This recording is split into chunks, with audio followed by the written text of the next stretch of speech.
Hi viewers, ராஜாக்கள் காலத்துல இருந்து இப்ப வரைக்கும் போர்கள் நடந்துகிட்டே தான் இருக்கு. போர்ல ஜெயிக்கிறதுக்காக எல்லா நாடுகளும் பலம் வாய்ந்த ஆயுதங்களை இப்ப வரைக்கும் உருவாக்கிக்கிட்டே தான் இருக்காங்க. அந்த மாதிரி ராஜாக்கள் காலத்துல உருவாக்கப்பட்ட 9 வித்தியாசமான ஆயுதங்களை பத்தி தான் நம்ம இந்த வீடியோல பார்க்க போறோம். இந்த ஆயுதங்கள் எல்லாம் வச்சுதான் பெரிய பெரிய போர்கள் எல்லாம் நடந்திருக்கு. இந்த வீடியோ பிடிச்சிருந்தா லைக் பண்ணுங்க, அப்படியே நம்ம தமிழ் கலெக்டர் நியூஸ் சேனலை சப்ஸ்கிரைப் பண்ணி சப்போர்ட் பண்ணுங்க. நம்ம முதல்ல பார்க்க போறது பாசிலிகா கேனான். ஆரம்பத்துல எல்லா நாட்டு ராஜாக்களும் எதிரிகள் தன்னுடைய கோட்டைக்குள்ள வந்துடக்கூடாதுன்னு பெரிய கோட்டை சிவர்களை கட்டி வச்சிருந்தாங்க. பாகுபலி படத்துல வர மாதிரி அந்த சிவர்களை ஜம்ப் பண்ணி எல்லாம் தாண்ட முடியாதுங்கிறதுனால பலம் வாய்ந்த கோட்டை சிவர்களை உடைக்கிறதுக்காக தான் இந்த பாசிலிகா கேனான்ங்கிற ஆயுதத்தை உருவாக்கி இருக்காங்க. இது 40 டன் வெயிட்டுக்கு மேல இருந்திருக்கு. இதனால இத தனித்தனி பீஸா எடுத்துட்டு போய் ஒன்னா சேர்த்து எதிரிகளுடைய பலம் வாய்ந்த கோட்டைகளை கூட உடைச்சு தள்ளி இருக்காங்க. அடுத்தது ஆர்க்கிமிடிஸ் சீ ட்ரேன். அந்த காலத்துல கப்பல்ல தான் ஒரு நாட்டுல இருந்து இன்னொரு நாட்டுக்கு அதிகமா பயணம் பண்ணுவாங்க. இதனாலேயே ரோமானியர்கள் சாதாரண கண்ணாடியை வச்சு ஆர்க்கிமிடிஸ் சீ ட்ரேன்ங்கிற இந்த ஆயுதத்தை உருவாக்கி இருக்காங்க. எதிரிகள் கப்பல் வரும்போது சூரிய ஒளியை இந்த கண்ணாடி மூலமா கப்பல் மேல தொடர்ந்து அடிச்சு கப்பல்களை தீப்பிடிச்சு எரிய வச்சிருக்காங்க. இந்த வீடியோல கூட இத டெமோவா செஞ்சு காட்டுறாங்க பாருங்க. 20 கண்ணாடிகளை வச்சு வெறும் அரை மணி நேரத்துக்குள்ள இந்த கட்டையையே தீப்பிடிச்சு எரிய வச்சுட்டாங்க. இந்த மாதிரி தான் அந்த காலத்திலயும் எதிரிகளுடைய கப்பல்களை எரிய வச்சிருக்காங்க. இதுக்கு அடுத்ததா கிளா ஆஃப் ஆர்க்கிமிடிஸ்ங்கிற ஆயுதத்தை பயன்படுத்தி கோட்டை சுவருக்கு பக்கத்துல வர கப்பல்களை உடைக்கவும் செஞ்சிருக்காங்க. இதுல இருக்கிற ஆங்கர் தண்ணிக்கடியில ரெடியா இருக்கும். கப்பல் பக்கத்துல வந்த உடனே இதோட கைத்தை கட் பண்ணி கப்பலை தூக்கி மறுபடியும் ஸ்பீடா தண்ணிக்குள்ள போட்டு கப்பலை உடைக்கவும் செஞ்சிருக்காங்க. அடுத்தது சுக்கானோ. 14th செஞ்சுரியில சைனால உருவாக்குன இந்த சுக்கானோவை பார்த்து எதிரிகள் எல்லாரும் பயந்துருக்காங்க. ஏன்னா அந்த காலத்துல ஒவ்வொரு அம்பா தான் விட முடியும். பாகுபலி படத்துல வர மாதிரி ஒரே நேரத்துல 3 அம்புகளை கூட விட முடியாது. ஆனா இந்த சுக்கானோவால தொடர்ந்து 32 அம்புகளை விட முடியும். கொலவையோடைய கூட்ட மாடலை வச்சுதான் சைனாக்காரங்க இதை உருவாக்கி இருக்காங்க. இதை பார்த்துட்டு கொரியக்காரங்க வெடிமருந்துகளை வச்சு 15th செஞ்சுரியில ஒரே நேரத்துல 100 அம்புகளை விடுற ஹவாச்சாங்கிற இந்த ஆயுதத்தை உருவாக்குனாங்க. இது ஒரே நேரத்துல 100 அம்புகளை எதிரிகளை நோக்கி வீசிக்கிட்டே இருக்கும். இதனால இந்த ஆயுதத்தை பார்த்தோம் அந்த டைம்ல நிறைய நாடுகள் பயந்துருக்காங்க. இந்த ஆயுதத்தை பயன்படுத்தி கொரியா ஒரு முறை ஜப்பானையே தோக்கடிச்சிருக்காங்க. 1593ல ஜப்பான் 30,000 வீரர்களோட கொரியால உள்ள ஹயன்ஜூங்கிற இடத்தை தாக்க போயிருக்காங்க. ஆனா அந்த டைம்ல கொரியால வெறும் 3000 வீரர்கள் தான் இருந்திருக்காங்க. இதனால ஜப்பான் ஈஸியா ஜெயிச்சிடலான்னு போகும்போது கொரியன் வீரர்கள் இந்த ஆயுதத்தை பயன்படுத்தி அம்பு மழையா பொழிஞ்சு 30,000 ஜப்பான் வீரர்களையே ஜெயிச்சிருக்காங்க. அடுத்தது லாட்டன் ஷீல்ட். 16th செஞ்சுரியில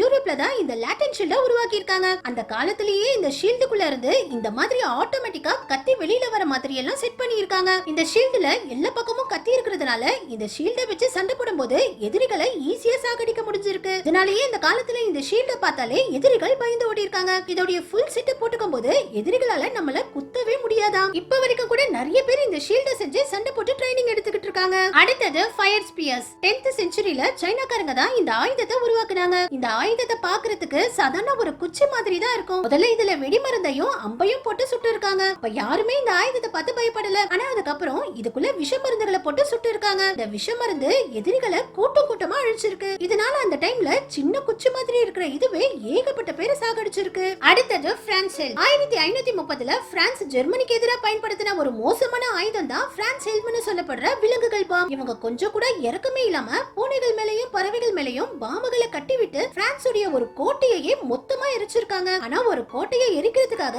அநியாயமா இவங்க ஏகப்பட்ட பூனைகளுடைய முதுகுல பாம்பை கட்டிவிட்டு அந்த பூனைகளையும் கொண்டு இருக்காங்க. அடுத்தது உரிமை. 4th செஞ்சுரியிலேயே நம்ம இந்தியாவுல உருவாக்குன ரொம்பவும் பவர்ஃபுல்லான ஆயுதம் தான் இந்த உரிமை. இந்த உரிமையை வேகமா சுத்தும் போது எதிரியால நம்ம கிட்ட கூட வர முடியாதா. அந்த காலத்துல இந்த மாதிரி வாள்களை மட்டும்தான் மத்த நாடுகள்ல சண்டைக்கு பயன்படுத்திட்டு இருந்திருக்காங்க. ஆனா நம்ம இந்தியர்கள் தான் இரும்பையும் பித்தளையையும் மிக்ஸ் பண்ணி நல்லா வளையிற மாதிரி இந்த உரிமை ஆயுதத்தை உருவாக்கி இருக்காங்க. அந்த காலத்துல இருந்த வீரர்கள் அம்புகளை கூட துளைக்காத அளவுக்கு பயங்கர வேகமா இந்த உரிமையை சுத்தி இருக்காங்க. இத வேகமா சுத்தும் போது இதுல ஒரு அடி எதிரி மேல பட்டாலும் அதோட எதிரி காலியா. அடுத்தது கிரேசி வெப்பன். ராஜாக்கள் காலத்து சண்டையில முடிஞ்சதுக்கு அப்புறம் தனித்தனி நாடுகளா பிரிஞ்சு ஒரு நாடு இன்னொரு நாடோட சண்டை போட ஆரம்பிச்சிச்சு. இதுல அப்போ சோவியத் யூனியனா இருந்த ரஷ்யா தான் நிறைய வித்தியாசமான ஆயுதங்கள் எல்லாம் உருவாக்குனாங்க. அதுல ஒண்ணுதான் இந்த டீசர் டேங்க். அப்ப இருந்த நார்மலான டேங்கர்கள் எல்லாம் ஒரே அடியில காலி பண்றதுக்காகவே 60 டன் வெயிட்ல இந்த மிகப்பெரிய டேங்கர் வண்டியை உருவாக்குனாங்க. ஆனா இத அதிக வெயிட்ல உருவாக்குனதுனாலயே இது அடிக்கடி மண்ணுல சிக்கி ஒழுங்கா ஓடாமலேயே போயிருச்சு. இதுக்கு அடுத்ததா டேங்கர்கள்லயே மிகப்பெரிய டேங்கரான இந்த 2B1 ஓகாவை உருவாக்குனாங்க. ஃப்ரண்ட்ல இருக்கிற இதோட பேரல் மட்டுமே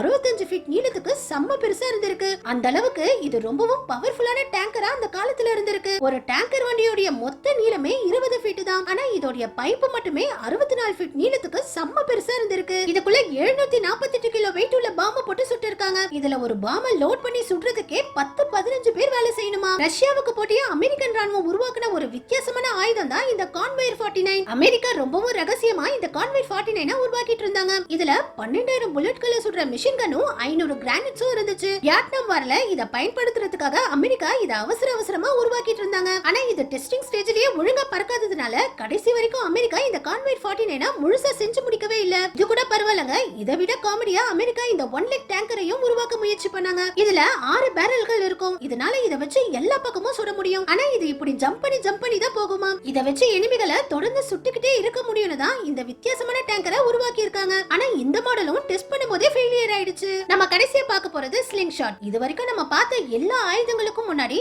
மனிதன் முதல்ல பயன்படுத்தின ஆயுதம் தான் இந்த ஸ்லிங் ஷாட். இப்போ நம்ம யூஸ் பண்ற உண்டிகளுடைய ஆரம்ப மாடலே இதுதான். முதல்ல மனிதர்கள் சின்ன சின்ன பறவைகளை அடிச்சு உணவு சாப்பிடுறதுக்காக தான் இந்த ஸ்லிங் ஷாட்டை பயன்படுத்தி இருக்காங்க. ஆனா அதுக்கப்புறம் மனிதர்கள் இதை வச்சே சண்டை போட்டுக்க ஆரம்பிச்சிருக்காங்க. இதை வச்சு கரெக்டா கண்ணுலயே அடிச்சு ஒரே அடியில எதிரிகளை குருடாவே ஆக்கிடுவாங்களாம். இதே மாதிரி வில்லையும் அம்பையும் பயன்படுத்துறதுக்கு முன்னாடி மனிதர்கள் இந்த அட்லட்டியை தான் முதல்ல பயன்படுத்தி இருக்காங்க. இதையும் முதல்ல விலங்குகளை வேட்டையாடுறதுக்காக தான் பயன்படுத்தி இருக்காங்க. ஆனா விலங்குகளை வேட்டையாடி மனிதர்கள் கிட்ட வேட்டையாடுற குணம் அதிகமாகி அதுக்கப்புறம் இறக்கமே இல்லாம ஒரு மனிதனே இன்னொரு மனிதனை கொல்ல ஆரம்பிச்சுட்டான். இப்போ வரைக்கும் கூட புது ஆயுதங்களை உருவாக்கி ஏதாவது ஒரு காரணத்தை சொல்லி ஒரு நாடு இன்னொரு நாடு அழிக்க தான் முயற்சி பண்ணிட்டு இருக்காங்க. ஓகே வியூவர்ஸ், இந்த ஆயுதங்களை பத்தியும் மனிதர்களுடைய இந்த சண்டை போடுற குணத்தை பத்தியும் நீங்க என்ன நினைக்கிறீங்கன்னு கமெண்ட்ஸ்ல சொல்லுங்க. இந்த வீடியோ பிடிச்சிருந்தா லைக் பண்ணுங்க. அப்படியே நம்ம தமிழ் கலாட்டா நியூஸ் சேனலை சப்ஸ்கிரைப் பண்ணி சப்போர்ட் பண்ணுங்க.